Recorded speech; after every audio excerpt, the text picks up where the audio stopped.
So there is a whole bunch of storylines. I mean, that's one of the great things about opening day. There's so much intrigue and interest. Where do you want to go? Give us your top 5 storylines. Yeah, I looked at it last night, and I really broke it down. What are the things that are going to stand out to me this year? And when we do a list. Yeah.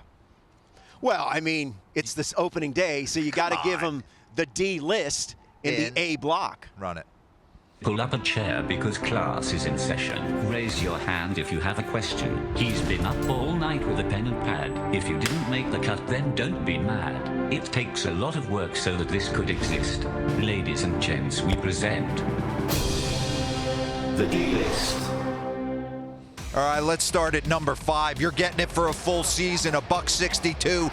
Give me the Paul Skeens experience, please. I want it all. This guy sits, average fastball, 99 miles an hour. No one hits his splinker. And if we don't go out and get some offense to help him out in these early years, because Tommy Pham, love you. Adam Frazier, love you. It's not enough. Pittsburgh, do your job and go get this man some offense. He is worth the price of admission. I'm bullish on the Boston Red Sox this year in the AL East. I loved what they were able to do in the offseason. Garrett Crochet, Alex Bregman, motivate Rafael Devers. You're going to see Roman Anthony, a top prospect, come up and play right field for this team. Acknowledge him, please. Listen, the clock's ticking in Philly.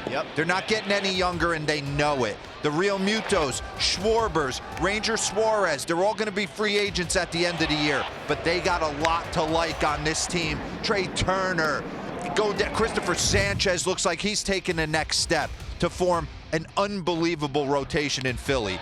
Who owns New York? Ooh. Who owns the Big Apple? Because when Soto was in a Yankee uniform, he showed up in the postseason way more than Judge, but I still think this is Judge's town.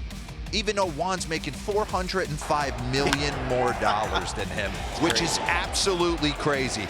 And my number 1 storyline for the entire year, when you sit down and look at it on paper, it's Dodgers versus the field. And I'm taking the Dodgers. I just think the depth. They have 3 of the top 5 players in all of baseball offensively.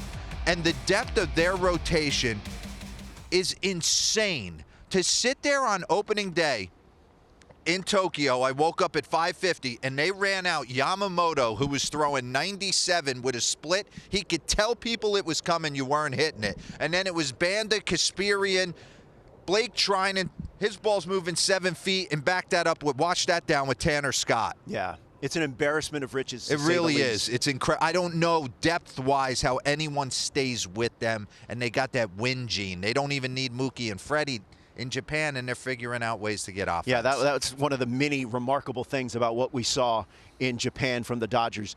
No Freeman, no Betts, and they still managed to take 2 from the Chicago Cubs.